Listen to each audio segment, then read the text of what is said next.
안녕하세요. 저는 30대 중반 시모와 남편의 추악한 계획을 알고 이혼하게 된 여자입니다. 남편을 지인들의 소개로 만나 평범한 연애 끝에 결혼까지 하게 된 특별한 것 없는 부부였어요. 그런 저희가 이혼을 하게 된 건 결혼한 지 2년도 채 되지 않았던 때로 이유는 시모와 남편에게 있었죠. 시모는 저희가 결혼할 당시부터 저를 탐탁지 않게 여겼는데 그 이유는 다름 아닌 친정이 시댁보다 부유하지 않다는 것 때문이었죠. 아직도 이해가 되지 않는 것이 시댁이 저희 친정을 무시하는 것만큼 큰 차이가 나는 것도 아니었는데도 불구하고 저를 못마땅해 하는 것을 숨기지 않으니 저도 사람인지라 결혼을 취소해버리고 싶을 지경이었어요. 나 아무래도 이 결혼 못하겠어. 승우 씨 엄마가 우리 집을 저렇게나 탐탁치 않아 하는데 무슨 결혼을 하겠어? 지혜야, 그게 무슨 말이야. 상견례까지 다 끝냈는데 갑자기 결혼을 못하겠다니. 승우 씨도 다 봤잖아. 승우 씨 엄마가 나한테 어떻게 하는지. 정말 이해가 안 되는 게 승우 씨 집이나 우리 집이나 가진 재산 차이가 그렇게 크지도 않은데 왜 승우 씨 엄마는 우리 집을 밥도 못 벌어먹고 사는 집 취급을 하는 거야? 난 이런 취급 받으면서 결혼할 생각도 없고 그런 취급 받으면서 평생 살 자신도 없어. 지혜야, 내가 대신 사과할게. 그런데 지혜야, 내가 너 평생 저런 소리 듣게 할 사람으로 보여? 나도 우리 엄마가 저렇게 나올 거란 생각도 못했기 때문에 대처하지 못했을 뿐이지. 앞으론 우리 엄마가 저런 말 절대 못하도록 내가 알아서 다 해결할게. 그러니까 그런 말 다신 하지 마. 내가 진짜 잘할게. 결혼을 다시 생각해보자는 제 말에 남편은 저를 설득하기 시작하더라고요. 그 당시엔 결혼을 마음먹었을 만큼 남편을 사랑하기도 했고 남편이 시모가 저런 식으로 행동하지 못하도록 제대로 막아주겠다고 호언장담을 하니 다시 마음을 돌려먹게 되었어요. 거기에다 아빠가 일찍 돌아가시고 혼자 계신 엄마에게도 지극정성으로 하는 모습에 한 번 더 믿어보자 싶었던 거였죠. 그렇게 결혼까지 하고 나니 남편이 시모에게 잘 이야기하긴 했는지 더는 재산 문제로 걸고 넘어지는 일은 없었어요. 저 역시 그런 뒷말이 나오게 하지 않으려고 애초에 정확히 반반 결혼을 하기도 했고 누구 한 명이 더 많이 쓰는 일 없이 정확하게 계산해서 반반 결혼이라는 사실을 양가 집에 다 알리기도 했어요. 그 이후로 시모에게 시달리는 일은 없을 거라 안심했는데 시모는 재산으로 말을 할 수 없게 되자 괜한 트집을 잡아 절 괴롭히기 시작했어요. 주말마다 저희 부부를 시댁으로 부르더니 저에게 음식을 알려준다는 명목으로 온갖 일을 시키기 시작하더라고요. 예, 오늘은 김장 좀 하자. 네? 김장이요? 김장철도 아닌데요. 김장은 꼭 김장철에만 하라는 법이라도 있니? 김장김치를 먹고 싶으면 김장하는 거지. 그래도 어머님 댁에도 김치 많고 저희도 아직 김치가 많은걸요. 넌 어른 말에 하나부터 열까지 이렇게 말대꾸할 거니? 그냥 하라고 하면 좀 해. 처음 불렀을 땐 밑반찬을, 두 번째 불렀을 땐 전복죽을 한 냄비 끓여 소분에 얼리라고 하더니 결국 김장하라는 말까지 나오더군요. 처음엔 남편도 시댁에 갈 때마다 제가 갖은 고생을 하니 저를 도와주려고 노력했지만 그럴 때마다 시모의 불호령이 떨어졌어요. 여보, 내가 뭐 도와줄 거 없어? 재료라도 다듬어 줄까? 아니면 식기라도 씻어줘? 아들, 너 지금 뭐해? 남자가 주방에 들어와서 그러는 거 아니라고 했지? 엄마 밥 얻어먹고 살 때도 안 하던 짓을 왜 이제야 와서 하려고 그러는 거야? 살던 대로 살아, 하던 대로 하고. 혹시 네 집사람이 잔소리라도 하니? 우리 집에 있다가 너희 집에 가면 못 살게라도 구는 거야? 그런 거 아니야, 엄마. 그냥 주말에 쉬지도 못하고 이러고 있으니까 마음에 걸려서 그렇지. 네 눈엔 엄마 힘든 건 보이지도 않아? 그저 마누라밖에 안 보이지? 마누라 힘든 것만 보지 말고 이 엄마 힘든 것도 좀 생각하고 그러려무나. 마누라가 이렇게 와서 하지 않으면 이걸 엄마 혼자 다 해야 하는데 혼자 하다가 이 엄마 몸져 눕기라도 했으면 하는 게야? 엄마, 그런 말이 아니잖아. 두 사람 다 힘드니까 내가 도우면 좀 더 수월하게 끝날 거 아니야. 얼른 끝내고 다 같이 쉬자. 네가 무슨 도움이 된다고? 헛소리 하지 말고 얼른 주방에서 나가지 못해? 가자미 눈을 뜨고 시모가 고함을 질러대자 남편은 하는 수 없이 주방 밖으로 나가게 되었고 그 후론 가운데서 눈치만 살필 뿐 어떤 행동도 취하지 못했어요. 처음엔 그런 남편의 입장도 이해하려 했지만 제가 힘든 건 하나도 나아지지 않았어요. 남편도 돕고는 싶은데 시모가 뒷목 잡고 넘어가는 신용을 하니 어떻게 할 수 없던 남편도 답답함을 느끼더라고요. 그런데 그런 것도 한두 번이지. 점점 잔소리는 심해지고 주마다 와서 그런 짓을 하고 있자니 이해는커녕 아무 행동도 하지 못하고 있는 남편이 얄미워지더군요. 결국 남편과 전 시댁에 다녀오기만 하면 싸우기 시작했고 어느 순간부턴 그 싸움이 당연해지더라고요. 여보, 정말 어떻게 좀 해봐. 이게 뭐야? 내가 어머님 종노릇이나 하려고 결혼했어? 당신 결혼할 때 뭐라고 그랬어? 이런 일 없도록 중간에서 잘한다고 했잖아. 말은 바로 해. 그때 엄마가 재산 문제로 당신한테 뭐라고 하는 것만 막아준다고 했었어. 그 뒤로 엄마가 그 이야기 꺼낸 적은 단 한 번도 없으니 한 약속은 지켰다고. 그걸 지금 말이라고 하는 거야? 딱 그 말만 못하게 했다고 약속을 지켰다고? 당신 눈엔 내가 힘든 건 보이지도 않아? 처음엔 어떻게 해서든 도와주려고 노력이라도 하더니 왜 요즘엔 강 건너 불구경인데? 왜 아무것도 하려고 하지도 않냐고. 그래서 나보고 어쩌라는 거야. 엄마가 내가 나서기만 하면 뒤로 넘어갈 태세로 화를 내는데. 당신은 당신 엄마가 그 정도 화낸다고 뒤로 넘어갈 사람으로 보여? 절대 그렇게 약한 분 아니니까 도와주거나 말하라고.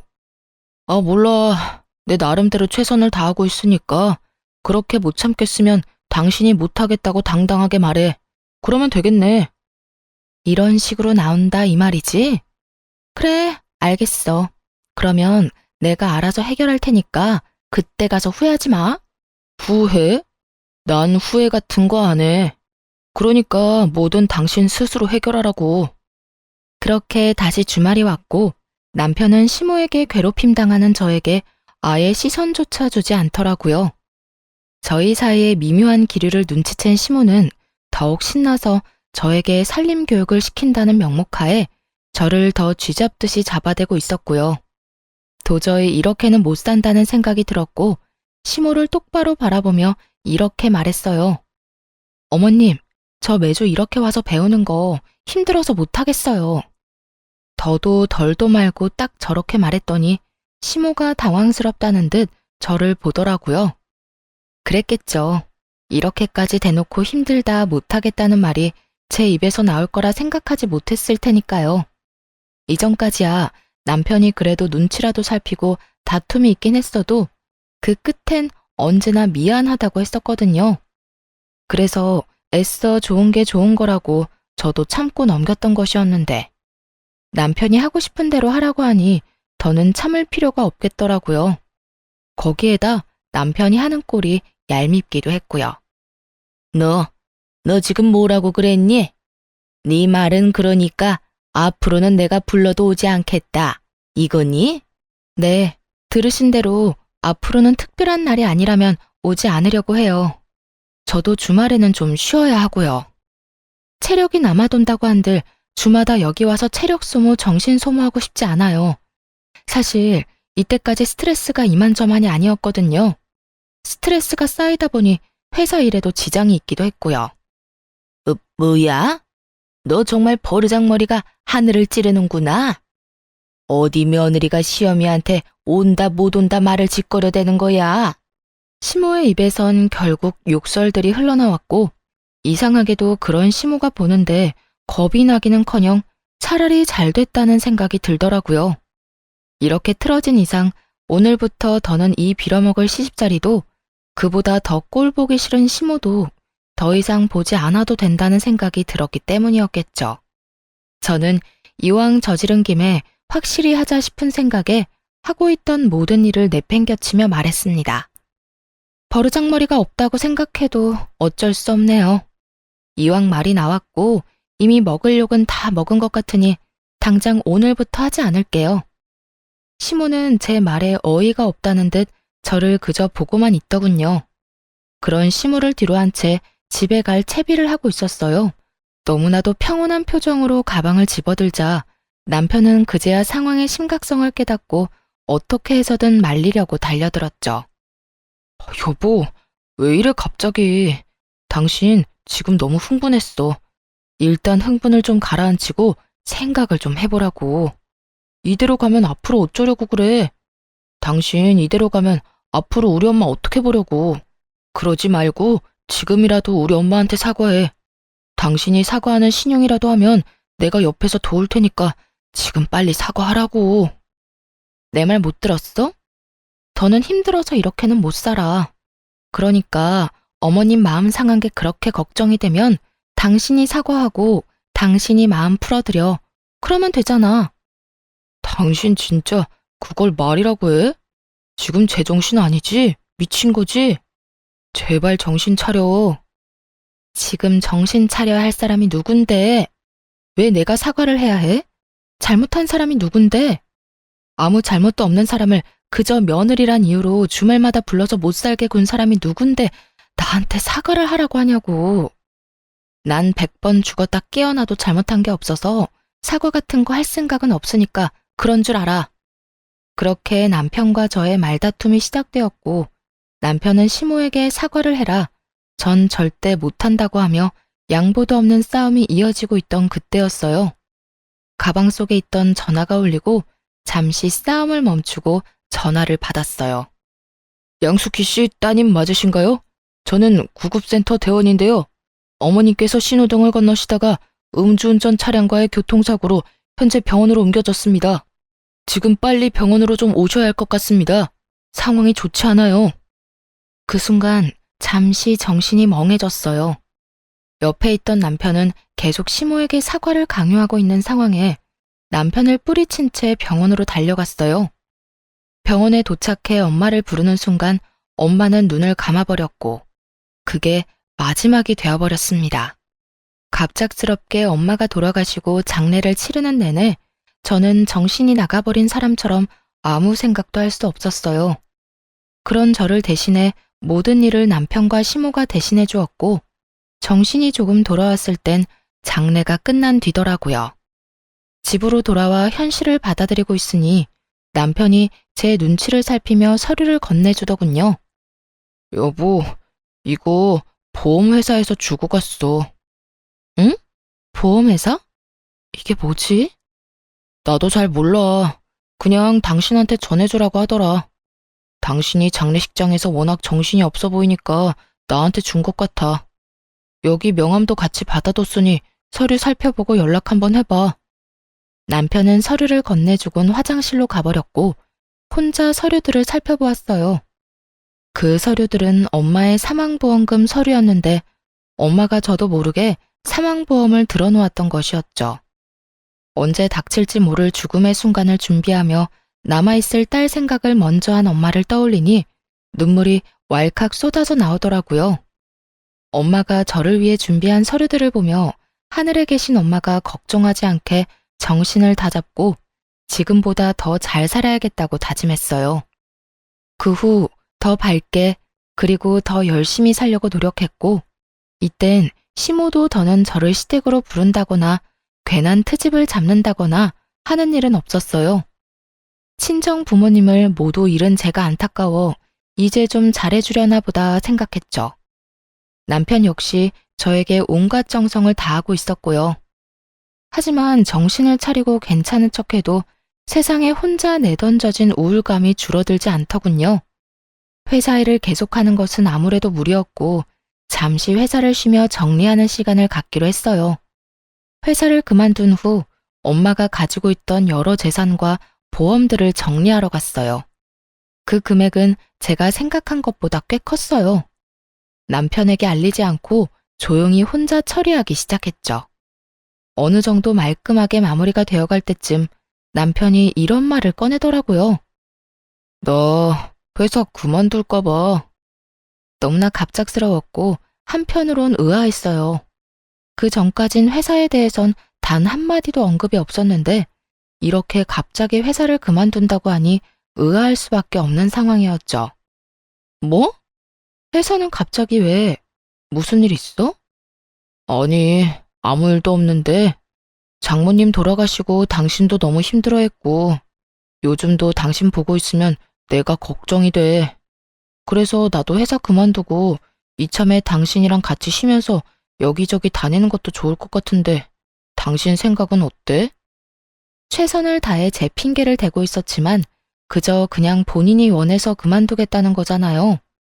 남편 역시 상황이 여의찮고 회사 생활이 너무 힘들다면 그만두고 쉬는 걸 반대할 생각은 없었지만 저도 쉬고 있는 상황에서 남편마저 회사를 그만둬 버린다면 앞으로 생활은 어떻게 할 건지 궁금하더라고요.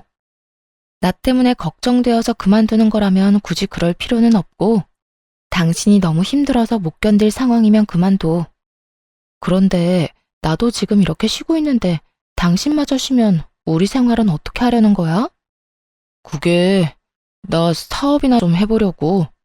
오래전부터 생각해둔 사업이 있는데 퇴직금으로 시작은 충분히 해볼 수 있을 것 같아. 혹시나 모자라면 장모님 재산 정리한 돈 있잖아. 그거 조금만 보태주면 어려움 없이 시작할 수 있을 거야. 역시 제 예상이 맞았어요. 저와 함께 시간을 보내고 싶다던 말은 듣기 좋은 핑계였고 남편의 머릿속엔 이미 계획이 다 세워져 있었죠. 심지어 저는 한 번도 생각해 본 적도 없었던 엄마의 재산까지 사업 계획에 넣어서 말이죠. 사업 좋죠. 그럴 만한 그릇이 된다면 직장 생활보다 사업하는 게 성공할 가능성이 높겠죠. 하지만 제가 아는 남편은 사업할 그릇이 안 되는 사람이거든요. 그런 남편에게 엄마가 남기고 간 돈까지 끌어다 주며 괜한 시간 낭비, 돈 낭비는 절대 하고 싶지 않았어요. 경기 안 좋다고 하루가 멀다고 뉴스에서 난리인데 사업은 무슨 사업이야. 요즘 하던 사업도 전부 망해서 접는다더라. 이상한 생각하지 말고 그냥 회사 생활이나 잘해. 그렇지 않아도 머릿속도 복잡하고 마음도 좋지 않은데 당신까지 신경 쓰이게 하지 말아줘. 응? 단호하게 안 된다고 이야기했더니 오히려 남편은 태세를 바꿔 그저 가벼운 농담이었다는 식으로 말을 바꾸더라고요. 나도 막 진지하게 한 이야기는 아니었어. 그냥 혹시나 내가 회사를 그만두게 되면 나이도 있고 하니까 재취업보다는 사업을 하는 게 좋지 않을까 했던 거지. 그냥 가볍게 한 이야기니까 너무 기분 나빠하지 마. 기분이 나쁜 게 아니라 그냥 좀 당황스럽긴 하네. 하여튼 사업은 반대니까 그런 줄 알아. 남편의 행동과 말이 내심 수상하긴 했지만 가볍게 생각하고 넘기고 말았어요. 왜 회사 생활 오래 하다 보면 다들 이렇게 살 바엔 내 사업하면서 눈치 안 보고 살고 싶다고들 하잖아요. 남편 역시 그런 시기가 왔나 보다 하고 대수롭지 않게 여겼던 것이었죠. 하지만 이런 제 생각과는 달리 이상한 일이 계속해서 일어나더라고요. 일단 제일 이상한 것은 시모의 행동이었어요. 시모는 그런 이야기가 오가고 난 후 계속해서 저희 집으로 반찬을 해서 가지고 오더라고요. 큰일 치른 며느리에게 반찬 좀 해다 주는 게 뭐가 그리도 이상한 일로 여기느냐고 하시는 분도 있겠지만 반찬도 반찬이지만 정말 이상한 건 시모의 표정이었어요. 결혼한 이후 단 한 번도 본 적 없었던 다정한 표정으로 심지어 남편이 좋아하는 반찬이 아닌 제가 좋아하는 반찬들을 가져오더군요. 그야말로 안 하던 짓을 하니까 이렇게까지 하는 의도가 궁금하더라고요. 아가, 여기 네가 좋아하는 숙주무침이랑 제첩국도 좀 해왔단다. 이 제첩 구하느라 내가 얼마나 고생했는지 몰라. 다음에 올 때 혹시 먹고 싶은 거 있니? 네 입맛에 당기는 걸로 해다 주마. 아, 아니에요. 이것만 해도 너무 감사한걸요. 앞으로는 고생스럽게 이렇게 안 해다 주셔도 돼요, 어머님. 고생스럽기는? 우리 며느리 잘 먹는 것만 봐도 내 배가 다 부른걸. 그러니까 혹시나 먹고 싶은 게 생기면 주저 말고 나한테 말하려무나. 네? 네, 감사합니다. 잘 먹을게요, 어머님. 무슨 직장 상사 비위 맞춰주듯 제 눈치를 살피더라고요. 그것뿐만이 아니었어요. 같이 밥을 먹다가 제가 뭔가를 흘리기라도 하면 바로 물티슈를 대령해주기도 했고, 어느 날은 아무 날도 아닌데 명품 가방부터 해서 제가 주로 쓰는 화장품까지 사다 주곤 하더라고요. 그날은 제가 소화가 잘 안 돼 소화제를 먹었더니 그 모습을 본 시모가 앞치마까지 하고 집안일을 하기 시작했어요. 어머님, 지금 뭐 하세요? 뭐 하긴 청소하지. 너 아까 보니까 체한 것 같던데 들어가서 얼른 쉬거라. 내가 청소 빨리 해두고 빨래도 해두마. 그러니까 집안일 신경 쓰지 말고 얼른 쉬어. 체했을 땐 푹 쉬는 게 최고야. 아니에요, 어머님. 제가 좀 이따가 할 테니 그냥 두세요. 어머님이 이러시는데 제가 어떻게 마음 편히 쉴 수가 있겠어요. 아가, 그냥 나를 돌아가신 친정엄마 대신이다 라고 생각하려무나. 엄마가 돼서 딸이 몸이 아프다는데 집안일 정도는 해줄 수 있지 않겠어? 아무리 그래도 체한 것만 좀 내려가고 나면 제가 할 테니 그냥 두세요. 괜찮대도 얼른 들어가서 쉬어. 네가 계속 이러면 이 엄마 마음도 불편해. 호의가 계속될수록 고맙기는커녕 점점 더 불안해지기 시작했어요. 이런 저의 불안이 괜한 기우가 아니었다는 걸 알게 된 건 그로부터 얼마 지나지 않은 어느 날이었어요. 엄마가 돌아가시고 불면증이 심해지는 바람에 수면제를 처방받고 있었거든요. 그날도 수면제를 처방받을 겸 상담을 하러 간 날이었죠. 아무래도 잠을 제대로 자지 못하니 직접 운전해서 가기는 무리더라고요. 일부러 차를 두고 택시를 타고 다녀왔는데 집에 들어가기 전 단지 한 벤치에 잠시 앉아 쉬고 있을 때였어요. 뜬금없이 뒤쪽 분리수거장에서 남편과 시모의 목소리가 들려오는 게 아니겠어요? 원래도 목청이 큰 두 사람이었기에 굳이 얼굴을 확인할 필요도 없이 두 사람의 목소리란 걸 확신할 수 있었죠. 엄마, 이게 마지막이지? 더는 버릴 거 없지? 그래, 마지막이야. 이놈의 쓰레기랑 분리수거는 해도 해도 끝이 없니? 그래도 이렇게 다 해놓고 나니 집이 깨끗하더라. 그러니까 엄마 오늘 고생 많이 하셨어요. 그래도 엄마가 대청소 도와줘서 빠르게 끝낼 수 있었어. 두 사람은 제가 병원에 간 사이 대청소를 한 듯 했어요. 그런 두 사람의 모습에 감동해 울컥하던 찰나 이어지는 두 사람의 대화에 소름이 쫙 올라오기 시작하더라고요. 됐어. 어쨌든 네 집사람 모르긴 몰라도 집이 반짝반짝하다며 입이 귀에 걸릴 거다. 그런데 걔는 정말 잠만 안 와서 정신병원에 간 거 맞긴 한 게야? 혹시 그냥 미쳐버린 건 아니겠지? 요즘 왜 기분이 심하게 왔다 갔다 하잖니? 나도 그냥 그랬으면 차라리 좋을 것 같다니까. 그런데 안타깝게도 미친 건 아니고 그냥 수면제 처방받으러 갔어. 안타깝게도 집사람 아주 지극히 정상이야. 그 순간 두 사람의 대화를 듣고 있는데 정말 제가 미쳐버려 환청이 들리는 건가 싶었어요. 하지만 계속되는 잔인한 대화들은 환청이 아닌 분명한 현실이고 또 그들의 진짜 속내라는 걸 알 수 있었죠. 두 사람의 대화를 한마디도 놓치지 않으려 숨도 제대로 쉬지 않은 채 두 사람의 대화에 집중했어요. 아유, 도대체 이 고생은 언제까지 해야 하는 거니? 네 사업 자금은 아직 소식도 없니? 소식은 무슨, 아직 제대로 말도 못 꺼내봤어. 아직은 더럽고 치사해도 집사람 비 더 맞춰줘야 한다고. 저번에 사업 이야기 잠깐 꺼냈다가 제대로 말도 못하고 그 자리에서 퇴짜 맞았다니까. 두 번, 세 번 이야기 꺼낼 필요 없이 제대로 한몫 뜯어내려면 그 비위 잘 맞춰줘야 한다고. 아니, 도대체 사돈 죽고 물려받은 돈이 얼마나 되길래 그게 한몫이라는 말까지 나오는 거야? 도대체 얼마길래 우리가 이 고생까지 해야 하냔 말이야. 엄마, 가지고 있던 재산은 아무것도 아니야. 장모님이 글쎄 사망보험까지 들었더라니까. 그 보험금만 해도 꽤 된다고. 그러니까 엄마는 그냥 나 위한다고 생각하고 집사람한테 잘해줘. 남편이 정확한 금액을 대며 자랑하듯 말하자 화들짝 놀란 시모가 목소리까지 낮추며 말했어요.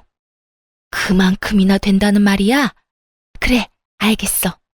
우리 아들 위해서 이 엄마가 뭐든 해야지. 이 엄마만 믿어, 아들. 남편은 제가 한 번도 언급한 적 없었던 엄마의 재산 규모와 사망보험금까지 그 액수를 정확히 알고 있었어요. 그렇습니다. 남편은 몰래 제가 물려받을 재산을 조사했고 진작 사망보험금을 받는다는 사실도 알고 있었어요. 두 사람이 잘해주는 이유가 돈 때문이란 사실에 속이 쓰리더라고요. 저는 아무것도 모른 채 두 사람에게 속고 있었던 거였죠. 한참을 빛나는 꿈에 젖어있던 두 사람은 하하호호 웃으며 집으로 들어갔고 저는 넋이 나간 채 그저 멍하니 앉아있을 수밖에 없었어요. 엄마를 보낸 슬픔도 아직 마음속에 남아있는데 믿었던 남편까지 제 뒤로 저런 계획이나 세우고 있다니 내 옆에 믿을 사람 하나 없다는 이 현실에 너무 절망적이었어요. 속이 텅 비는 느낌에 눈물조차 나오지 않았고 그저 그 상황을 최대한 냉정하게 받아들이려고 노력했던 것 같아요. 그렇게 한참 생각을 정리한 끝에 저는 이혼은 물론이며 복수까지 결심하게 되었습니다. 본격적으로 시모와 남편에게 잘 보일 기회를 주기로 했고 남편은 물론이고 시모까지 마음 먹고 부려먹기 시작했어요. 그렇게 제게 잘 보이고 싶다는데 마음껏 부려먹어줘야 제 복수는 물론이고 그들도 마음이 편하지 않겠어요? 어머님, 내일도 혹시 오실 건가요? 응, 너만 불편하지 않다면 이것저것 해서 오려고 하는데 혹시 너 내가 오는 거 불편하니? 아니요, 그런 게 아니라요. 요즘 저희 집에 자주 오시는데 힘들게 왔다 갔다 하지 마시고 그냥 주무시고 가시라고요. 그냥 저희 집에서 한동안 아예 지내셔도 되고요. 아예 시모와 함께 지내며 마음껏 부려먹기로 마음먹었고 이런 제 마음을 전혀 알지 못하는 시모는 제 말에 어린아이처럼 해맑게 웃으며 대답하더라고요. 정말? 정말 그래도 되니? 그렇지 않아도 여기랑 우리 집이랑 거리도 꽤 되는데 날마다 왔다 갔다 하기 힘들었는데 네가 그렇게 말해주면 나야 너무 좋지. 그러면 오늘부터 저희랑 그냥 지내시면서 집안일도 좀 도와주시고 저랑 말동무도 좀 해주세요. 그래, 집안일은 걱정도 하지 말려무나. 내가 날마다 맛있는 것도 해주고 청소도 깨끗하게 해줄 테니. 시모는 앞으로 어떤 일이 펼쳐질지 상상도 못한 채 저에게 모든 걸 다 해주겠다며 호언장담을 하더군요. 그런 시모의 말을 지키게 해주기 위해 저는 어떻게 했냐면요.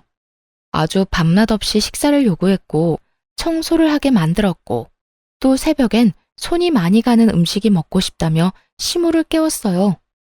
어머님, 어머님, 저 지금 잔치국수가 너무 먹고 싶어요. 응? 지금 이 새벽에 말이냐?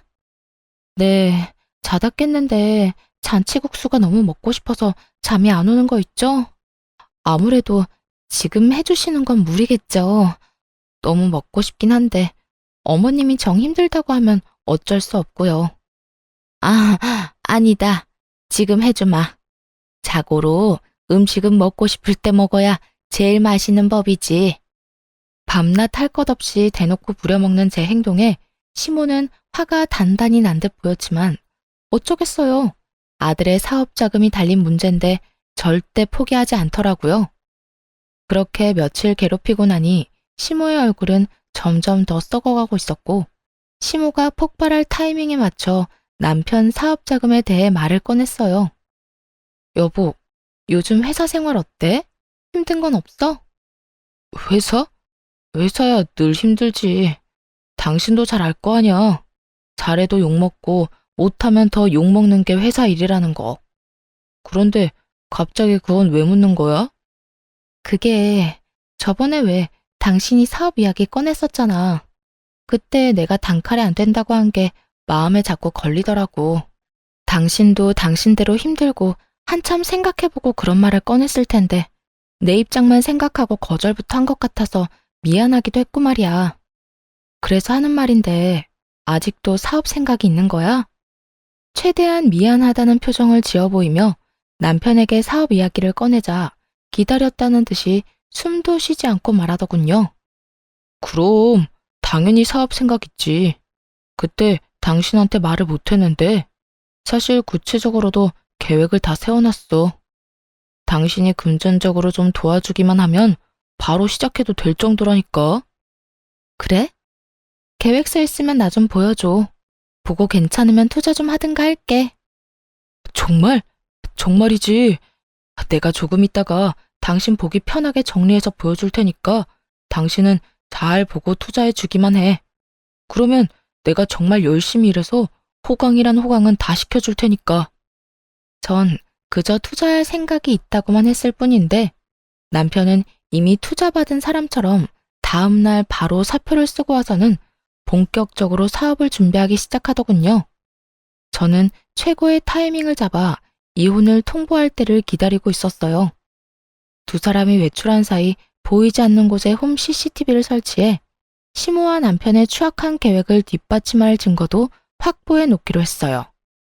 그렇게 차근차근 통쾌한 복수극을 준비하는 사이 남편은 우선 퇴직금을 쏟아붓더군요. 대책이라고는 오직 제 투자금뿐인 상황에서 일은 일대로 벌이는데 더는 발 빼지 못하는 상황이 되고 있었죠.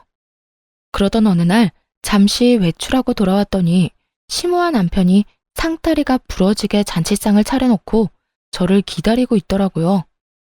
목적을 누구보다 잘 알고 있었던 저는 일단 차려놓은 밥을 맛있게 먹었죠. 식사가 끝나고 나니 남편이 돈 이야기를 꺼내기 시작했어요. 저기 여보, 그때 말했던 투자금 언제 해줄 거야? 아, 투자금. 일단 이거 뒷정리부터 하고 이야기 나누면 안 될까? 이렇게 엉망진창을 만들어 놓고 무슨 돈 이야기를 해.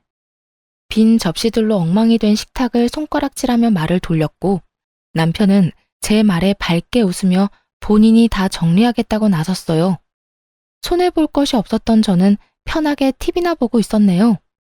설거지가 끝나자마자 다시 제 맞은편에 앉아 돈 이야기를 꺼내기 시작했어요.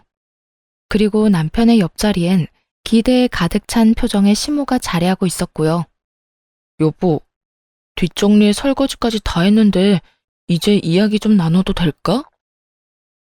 그 전에 내가 할 이야기 있어. 어? 할 이야기? 뭐든지 다 해봐. 무슨 말이든 당신 말이라면 다 들을 준비 됐어.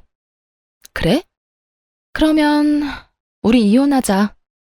그대로 이혼을 통보했고 남편보다 더 놀란 시모가 빽 고함을 질러대기 시작했어요. 뭐? 이혼? 너 지금 이혼이라고 했니?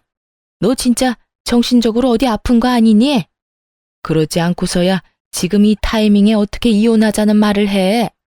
너희가 사이가 나쁜 것도 아니고 요즘 부부싸움 한 번 한 적도 없으면서 이혼은 무슨 이혼이야? 이 상황이 믿기지 않는다는 듯 큰 소리를 치는 두 사람에게 제가 알고 있는 사실을 전부 알려주었죠. 안타깝게도 저 아주 멀쩡해요. 아니, 두 사람 덕에 아주 멀쩡해졌지 뭐예요? 당신, 나 몰래 내 재산 조사했더라. 그 돈에서 크게 한몫 챙겨서 잘 먹고 잘 살 계획 세웠던데? 그래서 어머님도 제게 잘해줬던 거 다 알고 있었어요. 두 사람이 그런 말도 안 되는 계획을 세우는데 제가 더 정신을 바짝 차려야 하지 않겠어요? 당신 그걸 어떻게 한 거야? 그걸 어떻게 알았겠어. 두 사람이 동네 사람들 다 들으라고 떠들고 다니는데 내가 모를 리가 있겠어? 그리고 당신은 지금 어떻게 알았는지 신경 쓸 게 아니라 앞으로 어떤 일이 일어날지를 더 신경 써야 할 텐데. 무어라 변명할 말도 떠오르지 않는지 아무 말도 못하고 있는 두 사람에게 앞으로의 계획을 친절히 설명해 주었어요. 더는 당신 같은 인간이랑 같이 살 생각 없어. 만약 당신이 싫다고 하면 소송을 해서라도 이혼할 거고, 물론 위자료 청구도 다 할 생각이야. 당연히 이혼할 남편한테 사업자금 대줄 일도 없을 거고 말이야. 그러니까 허황된 꿈은 접어두고 이혼이나 준비해. 남편은 사업자금이 아른거렸는지 눈물까지 흘리며 싹싹 빌기 시작하더군요. 여보, 내가 당신한테 사업 자금을 받아내려고 한 건 맞지만 그건 다 우리를 위한 일이었어. 내가 사업으로 성공하면 나만 좋은 일이야? 아니잖아. 나도 좋긴 하겠지만 나보다 당신한테 더 좋은 일 아니야?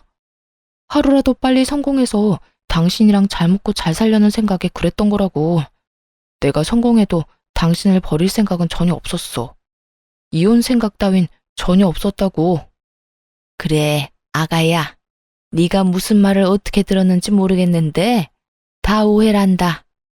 우리 아들이 설마 돈만 뜯어내고 널 버릴 생각을 했겠니? 우리 아들이 너라면 죽는 신용까지 하는 녀석인데 그런 우리 아들을 이런 식으로 버리는 건 아니지 않니? 쪽수로 밀어붙이는 두 사람에게 하는 수 없이 제가 확보했던 증거 영상을 보여주었어요. 그 영상은 몰래 설치했던 카메라에 찍힌 영상이었는데 거기엔 두 사람의 추악한 대화가 모두 녹화되어 있었거든요. 엄마, 이제 곧 사업 자금 받을 수 있을 것 같아. 며칠 전에 나랑 사업 이야기를 먼저 꺼내더라니까.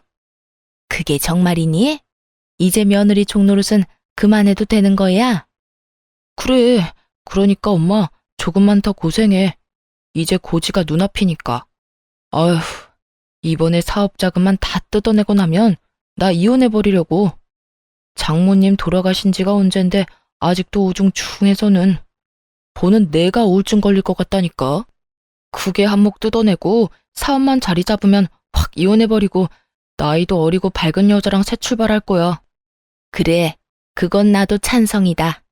내가 말을 안 해서 그렇지 저 물건 요즘 얼마나 기고만장한 줄 아니? 시어머니 알기를 얼마나 우습게 하는지. 새벽에 날 깨워서 이거 해달라 저거 해달라. 내가 정말 머리끝까지 화가 난 날이 하루 이틀이 아니었다. 하루빨리 성공해서 고분고분한 며느리 보게 해줘. 그런데 아들, 이번에 사업 자금 받으면 이 엄마 집도 옮겨줄 거지? 지금 집도 좋긴 한데 엄마 더 큰 집에서 살고 싶어. 당연하지. 내가 집만 옮겨주겠어? 사업 성공만 하면 엄마가 해달라는 거 다 해줄게. 정말이야? 역시 우리 아들. 이 엄마는 우리 아들 때문에 살아. 어찌되었든 그 물건 눈에 거슬리는 짓은 하지도 말자꾸나. 당연하지. 우리 조금만 더 참자. 거실은 두 사람의 대화 소리로 가득 찼고 시모는 모든 게 다 끝났다고 직감했는지 그 자리에 주저앉아 멍하니 바닥을 보더라고요. 축 처진 시모와는 달리 남편은 정신이 나가버린 것인지 오히려 큰 소리를 치고 있었고요. 아, 됐어. 당신 돈 받아서 사업 좀 크게 해보려고 했는데 이렇게 된 거 별 수 없지. 당신 도움 없이도 내 사업은 충분히 잘 되고 있고 당신이 돈 안 준다고 해도 대출을 내서라도 성공만 하면 되는 거니까. 내가 무슨 수를 쓰든 성공할 거니까 그때 가서 후회나 하지 마. 후회? 후회 같은 소리 한다. 그런 말이 하고 싶거든. 사업이나 성공하고 그런 말을 해. 당신이 하고 있는 그 일이 진심 성공할 수 있을 거라고 생각해? 왜? 못할 것 같아? 당신이 뭘 알기나 해? 사업의 사자도 모르는 당신이 그런 말하면 내가 뭐 겁이라도 낼까 봐? 왜? 돈 좀 있다고 사람 막 무시해도 된다고 생각하는가 봐. 무시할 만하니까 무시하는 거야. 뭐 당신 돈 가지고 당신이 어떻게 하든 내가 상관할 바는 아니지. 어차피 이혼할 건데 뭐. 어찌되었든 그 사업 잘 돼서 나처럼 우울한 여자 말고 젊고 밝은 여자랑 백년해로 하길 바랄게. 당신이 그렇게 말하지 않아도 그럴 거거든? 말이 나왔으니까 하는 말인데 당신 정말 우울해서 나도 이혼하고 싶었다고. 돈 받아낼 때까지 참고 살려고 했더니 이렇게 먼저 이혼해달라고 해서 고맙네. 그렇게 고마우면 위자료나 잘 준비해놔. 그때 가서 구질구질하게 못 준다고 매달리지 말고. 그까지 푼 돈 얼마든지 줄 테니까 청구나 해. 이혼도 질질 끌지 말고 빨리 해버리게 말이야. 다가올 미래도 모르는 남편은 큰 소리를 뻥뻥 치더군요. 한껏 비웃어주고 집을 나와버렸습니다. 이혼은 생각보다 더 순조롭게 진행되었고 두 사람에게 다 위자료를 받고 이혼을 할 수 있었죠. 그 후 전 남편의 사업은 말처럼 잘 되었냐고요? 전혀 잘 되지 않았어요. 전 남편의 말처럼 사업의 사자도 모르는 제가 봐도 전 남편이 구상하고 있던 사업은 허황된 꿈에 가까운 사업이었어요. 성공은커녕 돈만 버리는 허튼 짓에 가까웠죠.